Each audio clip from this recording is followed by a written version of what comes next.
Pistácia terebinthus é um arbusto de grande porte, típico de toda a região mediterrânica. O seu nome português é cornalheira, terebinto ou pistácio bravo. O nome mirandês que surge em sandim e fedieira. Na terra de Miranda aparece muito, sobretudo nos vales mais encaixonados dos rios Douro, Sabor, Massanas e Angueira. As suas flores são avermelhadas escuras. O fruto é a modo umas vainas angurrefitadas com 2 a 8 centímetros de largo.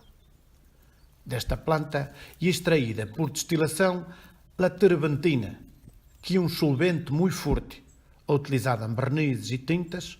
Por isso, se partirdes um ramo, a sua madeira cheira muito a essa terebentina, que é um cheiro muito forte a modo de resina, tende a origem de um dos seus nomes em português, terebinto. A sua madeira tem um poder calorífico muito grande, por isso, antigamente, era muito apreciada para queimar. Os rapazes novos chegavam a tardes com cordas para ir a cortar uma carga de fedieiras que nasciam no meio das faias que nas arribas caíam para o rio.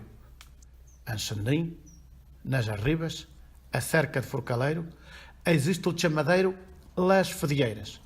Talvez, por ali, as fedieiras se daram muito bem.